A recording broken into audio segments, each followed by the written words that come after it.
এখানে টোটাল কয়টা গরু হইতে পারে আনুমানিক? 14টা গরু আমার ছোট বড়। 14টা। আচ্ছা শফিকুল ভাই, তো তুমি তো জিরাত করছো এর আগের বছর, মানে হাওড়ে, তো এই আঙ্গান হাওড়ে জমি জিরাত করছো, গরু নিয়ে আসছো।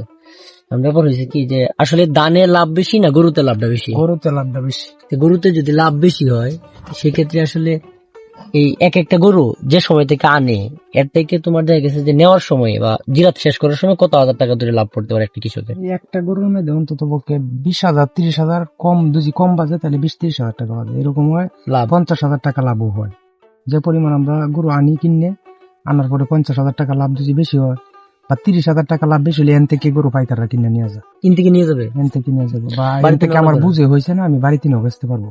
এরকম system। এখানে গরুর পিছনে খরচ কেমন হয় বা খরচ কি নেই, খাবার দাবার? কোনো খরচ নেই। যদি অসুখ না হয় হুম। তাহলে শুধু ওই যে ঘাস আছে, ঘাস খাইতেছে আর ঘাস খাইবো, কোনো কুড়াও খাওয়াইতে হয় না, কিছুই খাওয়াইতে হয় না। গাছ তো এমনিতেই হয়, কোনো এমনিতেই চাষ টাস করতে কোনো হয় না। চাষ করতে হয় না। আসার সময় তো দেখছি আমরা অনেক ঘাস। অনেক ঘাস, ঘাসের অভাব নেই।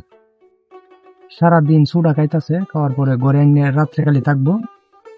সকালবেলা মানে ইচ্ছা করলে দুধ এই 13টা গরুর থেকে 20 কেজি দুধ নেওয়া যাবে। তো আমি এখানে কোনো মনে হয় গাবি দেখতেছি না, না গাবি আছে? গাবি আছে, সব আছে। 1 2 3 আচ্ছা 4 আচ্ছা, 5 সবগুলাই গাবি? সব, মানে এই যে বাছুর 5টা ছাড়া এটি সব বিঘাবি। ও আচ্ছা আচ্ছা। গাবিতে লাভ বেশি না সারে? গাবিতে লাভটা বেশি, কারণ এখানে যেহেতু খাওয়ার ভালো, গাবি মনে ভালো না, গাবি ভালো। যেহেতু খাবারটা কিন্তু ভালো। দুধটা যে বিক্রি করতে পারে না, সমস্যা হয়ে যাবে। আলাক টালাক দেখে কিনলে যেমন সুবিধাজনক আর কি, একটু তাড়াতাড়ি ইয়ে হয়ে যায়, সাদা হয়ে যায়, এমনি তো অটল ঘাস পায়। দুধ দুধ দেয় না? দুধ দেয় প্রত্যেকটা গরু। দুধটা কি করে তাইলে? 10 কেজি 5 কেজি দুধ দেয়, দিলে ওইগুলা মানে নিয়ে পরে যা খাওয়ান যায় অতটুকু খাওয়ার, শুধু খাওয়ারটাই রাখি, আর ওইটা বাকিটা এমনিতেই তাই কাজা মানে এমনি? বাছুরে খায়। ও আচ্ছা আচ্ছা, বুঝতে পারছি।